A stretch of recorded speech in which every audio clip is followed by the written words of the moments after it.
Se você quiser montar uma empresa para faturar seu primeiro milhão, você não vai faturar seu primeiro milhão.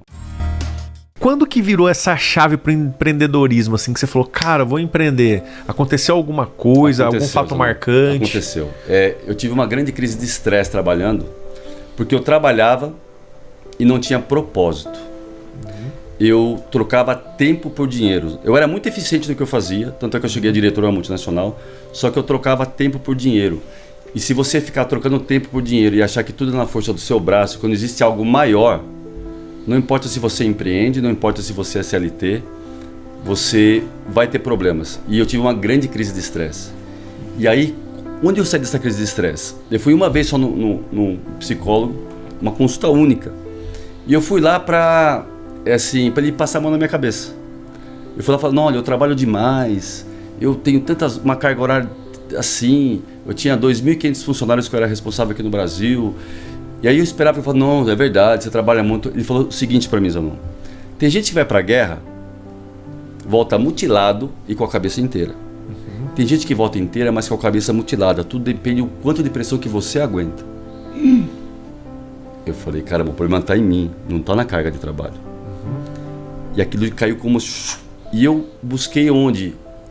O propósito para sair daí, na parte espiritual. Eu comecei a buscar Deus de verdade. Entender que eu não estava aqui de passagem para ganhar dinheiro. Aliás, ninguém está aqui para ganhar dinheiro. Se alguém montar uma empresa para ganhar dinheiro, montou a empresa com a intenção errada. E tudo começa na intenção. Né? E isso caiu muito forte dentro de mim. Eu falei, não, então eu vou empreender, mas eu quero empreender de uma maneira diferente. Eu quero empreender da forma que eu estou tendo esse contato agora com algo muito maior. E eu comecei a montar um sistema de gestão completo, baseado em que cada líder meu seria um especialista em pessoas. E que todo mundo que viesse para a minha empresa seria transformado com o objetivo. Todo mundo que trabalha aqui, ele vai sair melhor do que já entrou. E todo o sucesso eu devo a isso. A realmente amar pessoas e entender que a minha empresa também seria um lugar para que cada funcionário pudesse cumprir o propósito dele dentro da empresa. Show de bola. Bora falar dos pilares para a pessoa poder faturar o primeiro milhão? Vamos Na lá. sua visão, quais são assim os 3 pilares fundamentais para qualquer empresa, qualquer pessoa que for empreender faturar o seu primeiro milhão? Vamos lá. Como eu falei, a primeira coisa começa pela intenção. Veja bem, se você vai montar uma empresa, se você quiser montar uma empresa para faturar seu primeiro milhão, você não vai faturar seu primeiro milhão. O que você tem que achar? Realmente, qual que é o seu talento? Começa por aí. Se você vai empreender, tem que olhar para dentro, ter a capacidade, a coragem de olhar para dentro e saber em que eu sou bom de verdade, qual que é o dom que Deus me deu e que o mundo precisa. Porque pode reparar, Zanon, no contrato social de qualquer empresa não tem o KINAI ganhar dinheiro.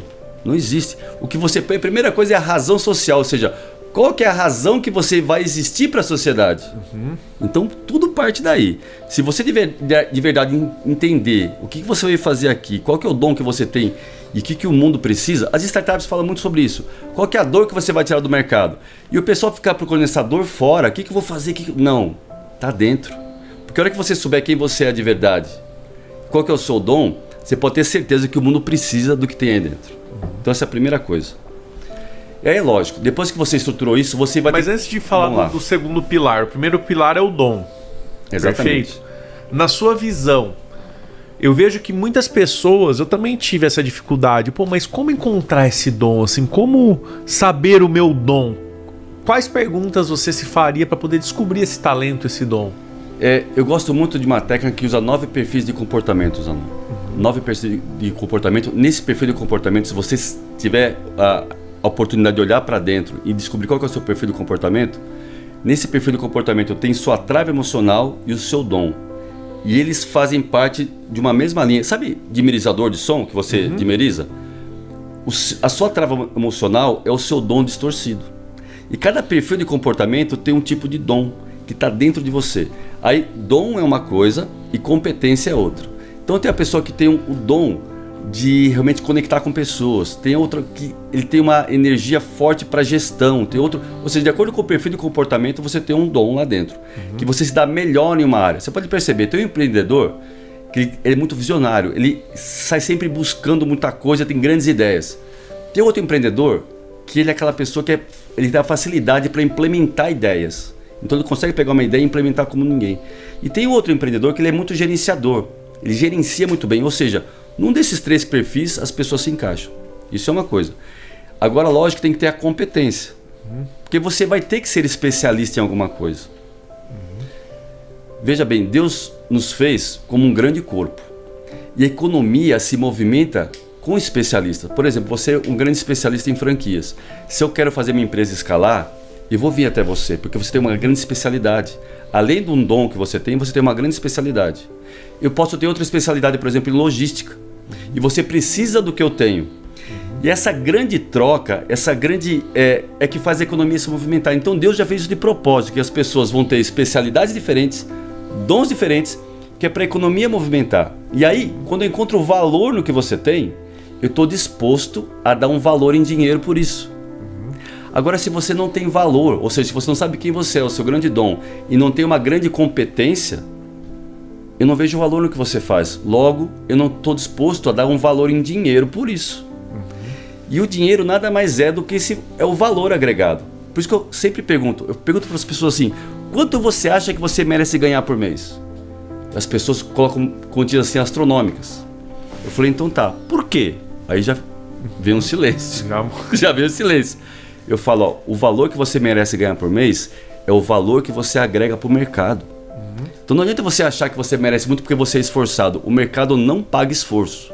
Se o mercado pagasse esforço, eu poderia simplesmente pagar minhas contas com esforço. Olha, minha empresa não faturou muito esse mês aqui, mas eu me esforcei muito. Ó, posso pagar imposto com esforço? Não. Só se paga as coisas com resultado. E o resultado vem de você agregar valor na vida do próximo. É isso que começa a gerar uma empresa, começa a gerar resultado.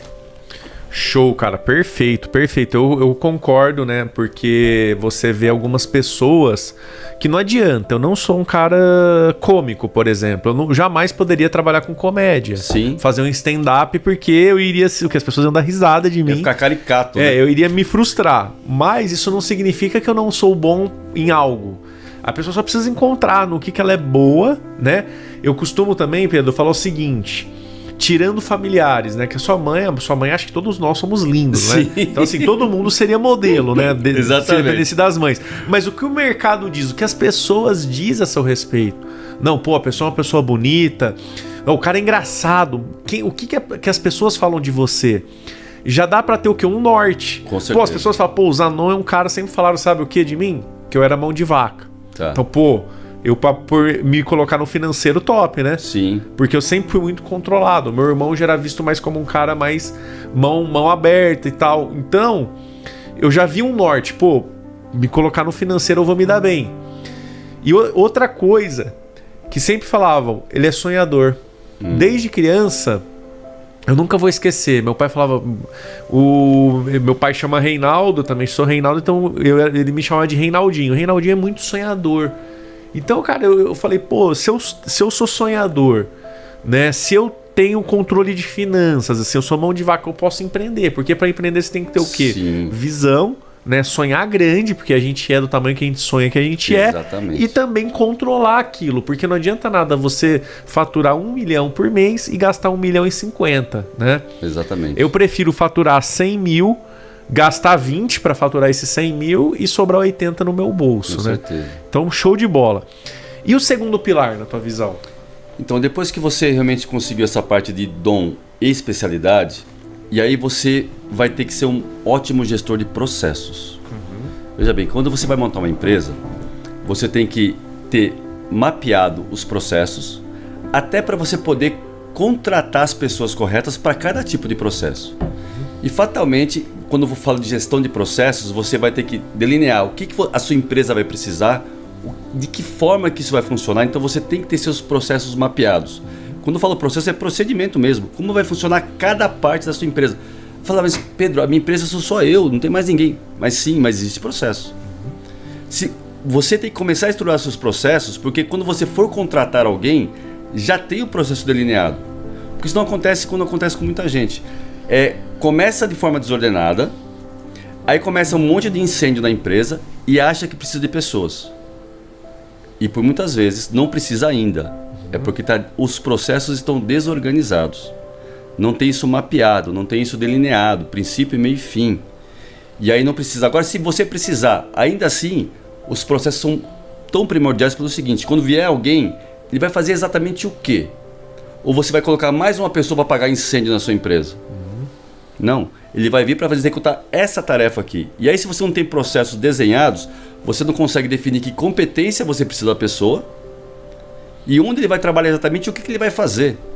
E aí, o que acontece? Assim, o pequeno empreendedor, acontece muito isso. Ah, tem um sobrinho ali, que o cara é bonzinho, e põe ele para dentro. Aí tem o primo, e vem colocando. E vem colocando, e ninguém sabe muito bem o que faz. E tá tudo na cabeça do empreendedor. Então, se ele não desenhar os processos, ele não vai conseguir crescer. Mesmo se ele for único. Ó, sou eu SA, não tem mais ninguém na empresa comigo. Não tem problema nenhum. Desenhe e mapeie seus processos. Para quando precisar, que logo vai precisar, se você estiver organizado, você vai saber exatamente como colocar a pessoa em cada lugar para trabalhar. E aí, dentro de processos, você precisa ter indicadores de performance desde o primeiro dia da sua empresa. Onde você quer chegar? Você precisa ter os indicadores muito bem desenhados. Se você não mede, você não faz gestão. Você só faz gestão daquilo que você mede. Então precisa ter indicadores. E não adianta encher de indicadores. Vou ter um monte de meta. Não. Tenha poucos indicadores, mas relevantes e que você vai tomar decisão com aqueles números. Legal essa colocação. Antes de falar dos indicadores, voltando um pouquinho aí nos processos, para quem está assistindo a gente, às vezes não entende o que é um processo. Processo é muito simples. É um mapa que, se eu morrer amanhã, você vai ter um guia, né? Um mapa do que é que tem. Ah, vendas, vendas a contratação. Bom, contratação tem que ter esse perfil, tal. Vai ter que ter uma empresa de seleção ou eu faço seleção interna. Isso tem que estar tudo desenhado, porque para não ficar na mão do Reinaldo, na mão do Gustavo, porque o objetivo de uma grande empresa é que essa empresa se vai perpetuar por séculos. E uma hora eu não vou estar mais aqui. Às vezes eu não sei nem se vai ser da minha família. Pode ser que vai ser vendida a minha empresa. Aliás, todo negócio um dia você escala ele para vender, né? Assim como você fez o seu. Exatamente, a melhor coisa. E vou falar, Reinaldo, assim, quando alguém for desenhar um processo da empresa, ele tem que sempre desenhar o processo olhando para a necessidade do cliente. Vou dar um exemplo simples aqui. Sei lá, restaurante Aquilo.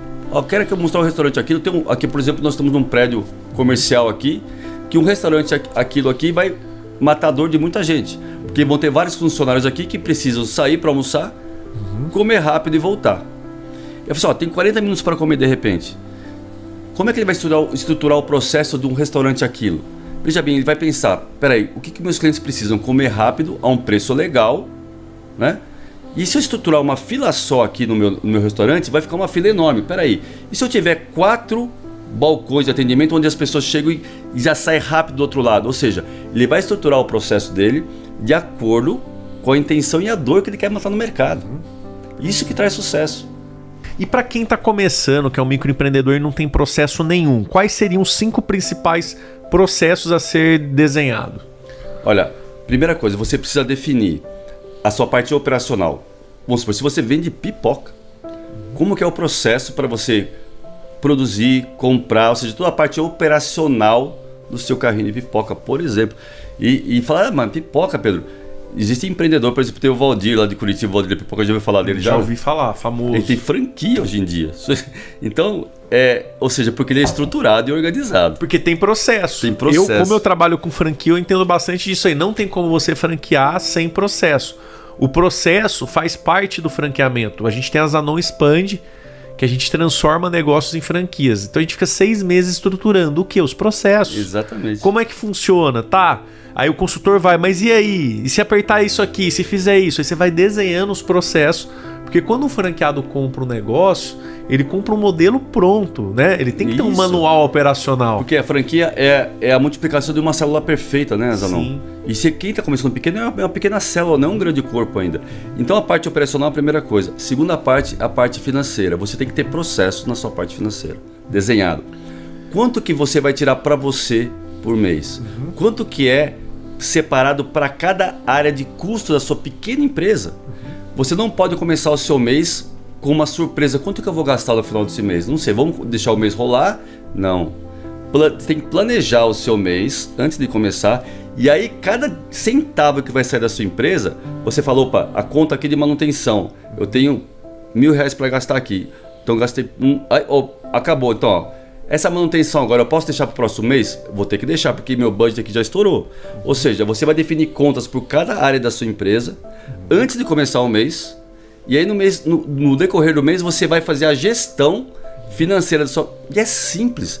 É você planejar o mês antes de começar. Eu planejo assim as metas do ano, tá? E eu planejo 3 meses para frente no máximo hoje em dia, porque muda muito. Então, o pequeno empreendedor, vou falar, se todo pequeno empreendedor planejasse um mês, seria maravilhoso, porque a maioria não consegue planejar nenhum mês. Com certeza. E falando de planejamento, vamos falar um pouquinho dos indicadores. Eu costumo dizer o seguinte: o indicador, ele é igual um Boeing. Um Boeing é um avião bom? Excelente. Voa rápido? Voa rápido. É pressurizado? Sobe a 40 mil pés? Sobe a 40 mil pés. Mas o que chama atenção na aviação, que até as crianças ficam encantadas, é a cabine de comando. Tá. Você chega lá, é tudo lindo, maravilhoso, cheio de botãozinho daqui, dali. Cara, quem não entende fala, meu, como que o cara consegue? Mas cada botão daquele é um indicador. Por exemplo, tem botão que vai medir a temperatura do motor, se o motor está funcionando tudo certinho. Tem um outro que vai o quê? Mostrar se tem tráfego perto, se você corre risco de colidir ou não. Tem um que mostra a altitude, a velocidade, ou seja, tudo detalhado. Por um Boeing voar alto e rápido, ele tem que ter vários indicadores, assim como o seu negócio. Se você quer voar rápido e alto, você precisa ter vários indicadores. Que é como você falou, não tem como medir algo se eu não tenho como mensurar. Exatamente. E assim, eu indico 4 classes de indicadores. Um é indicador de cliente, ou seja, você medir como é que está a satisfação do seu cliente. Aí você vai ter um indicador financeiro, um indicador de processo e um indicador de pessoas. Ou seja, o engajamento da sua equipe. Se você tiver 4 indicadores para começar, já está ótimo. Não precisa mais do que isso. Se você tiver muitos indicadores, você pode se perder em tanto número e não vai conseguir fazer a gestão. E você usa algum sistema para controlar esses indicadores? Quem está começando às vezes não tem tanta grana às vezes para usar um sistema tão avançado. Você indicaria algum? Assim, qual que é o básico? Como que? Olha, vou controlar o quê? Numa planilha de Excel? Alguém vai alimentando? Você pode começar numa planilha de Excel, Zanon. Não precisa de um sistema. O importante é você medir. Eu sempre falo que tudo que eu falo, eu busco base bíblica também. Deus fez o homem e viu que era bom. Fez os animais e viu que era bom. O próprio Deus gerou o indicador e foi checar para ver se era bom. Entendeu? Então você precisa fazer e checar. E pode ser simples. Uma planilha Excel é suficiente para isso. Tem um estudo que foi feito numa empresa inglesa, uma linha de produção, tá? Que não tinha controle. Tinha uma produtividade. E aí eles simplesmente colocaram algumas pessoas na linha de produção com uma camiseta escrito monitor, com uma prancheta na mão. Não estava medindo nada. A produtividade aumentou em 16%. Uau! Então precisa medir. Se você medir de verdade, olhar e colocar energia, porque não é só o medir, sabe, Zanon? É você colocar energia onde você está olhando. Onde você olha e coloca energia, aquilo cresce. Não tem como. Então se você medir, olhar, acompanhar e fazer a gestão, aquilo cresce. Porque além de você olhar com números, você consegue tomar a decisão correta, tá? Você colocando energia, aquilo movimenta. O seu sonho é alimentado pela sua atenção.